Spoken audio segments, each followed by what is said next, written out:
बिस्मिल्लाहिर्रहमानिर्रहीम अस्सलाम वालेकुम। मैं हूं अज़ीम और आप देख रहे हैं अज़ीम फूड सीक्रेट्स। मेरी दुआ है कि अल्लाह ताला आप सबके रिस्क में ढेरों बरकत अता फरमाए। तो फ्रेंड्स, आज मैं आपके लिए लाया हूं चिकन वेजिटेबल सूप की रेसिपी। तो इस रेसिपी को बनाने के बाद कोई भी आपको दाद दिए बगैर रह नहीं पाएगा। तो वीडियो को एंड तक ज़रूर देखें। तो बिना टाइम ज़ाया किए चलते हैं रेसिपी की तरफ। तो सबसे पहले हम चिकन को बॉयल करेंगे। उसके लिए मैंने एक पतीली के अंदर तकरीबन 2 लीटर पानी ऐड किया है।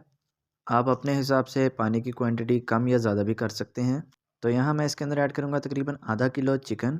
यहाँ मैंने ज़्यादा बोनलेस लिया है और थोड़ी सी हड्डियों वाला गोश्त इसके अंदर ऐड किया है। एक बड़ी इलायची, एक छोटा टुकड़ा दालचीनी का और एक लहसुन का जव्वा और हाफ़ टी स्पून नमक इसके अंदर ऐड कर देंगे और एक चम्मच की मदद से इसको बिल्कुल हल्का सा हिला लेंगे।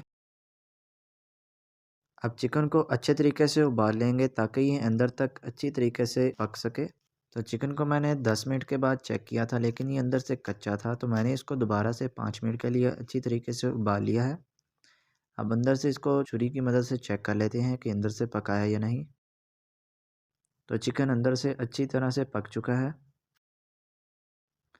अब एक स्ट्रेनर की मदद से इन सब चीज़ों को अंदर से निकाल लेंगे और इसकी यखनी को पतीली के अंदर ही रहने देंगे। सूप के लिए हमें सिर्फ बोनलेस चिकन ही चाहिए होता है। तो हड्डियाँ मैंने इस वजह से डाली थी ताकि इनकी यखनी निकल सके और सूप में एक बेहतरीन फ्लेवर आ सके।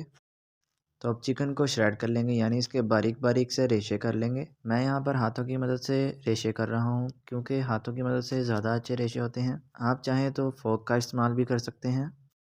तो चिकन को श्रेड करने का एक और भी तरीका है। अगर आप चिकन को हाथों से अच्छी तरह दबाएंगे तो इसके रेशे खुद ब खुद बनना शुरू हो जाएंगे। बस आप उन्हें इस तरीके से हाथों से अलहदा करते जाएं, इससे आपका टाइम भी सेव हो जाएगा। तो सर्दियों में सूप को ज़रूर इस्तेमाल किया करें। ये बच्चे, जवान और बूढ़े सबके लिए मुफीद है और ये आपको सर्दी से भी प्रोटेक्ट करता है। तो अगर आपको वीडियोस अच्छी लगती हैं तो वीडियोस को ज़रूर लाइक किया करें और चैनल को भी ज़रूर सब्सक्राइब करें। तो जो चिकन की यखनी बची हुई थी इसके अंदर आप ऐड करेंगे 1 कप मटर, 1 कप बारीक चॉप की हुई गाजरें, 1 कप मकई के पके हुए दाने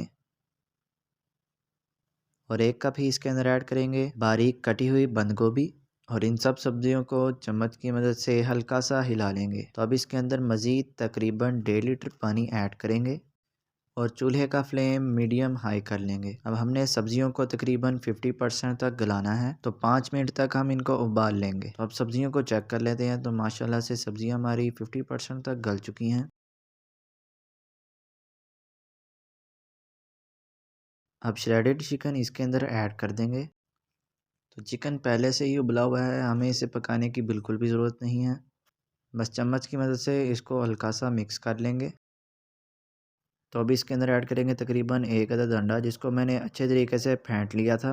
अब आहिस्ता आहिस्ता से अंडे को हम इसके अंदर डालते जाएंगे और जल्दी जल्दी से चम्मच को हिलाते जाएंगे ताकि ये जुड़ना ना शुरू हो जाए। सूप बनने के बाद आप उबला हुआ अंडा भी इसके अंदर ऐड कर सकते हैं।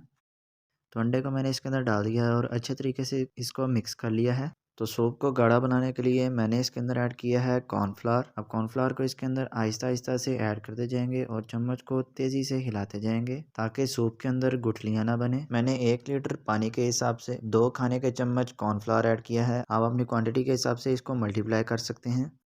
तो अल्हम्दुलिल्लाह सूप गाढ़ा होना शुरू हो चुका है। अभी इसके अंदर ऐड करेंगे नमक हस्बे ज़ायक़ा या हाफ़ टेबल स्पून, काली मिर्च powder half table spoon, soya sauce 2 table spoon, सिरका 2 टेबल स्पून और चिली सॉस 2 टेबल स्पून इसके अंदर ऐड कर देंगे और तकरीबन 3 से 4 मिनट के लिए अच्छे तरीके से पका लेंगे। इस दौरान चूल्हे का फ्लेम मीडियम रखें।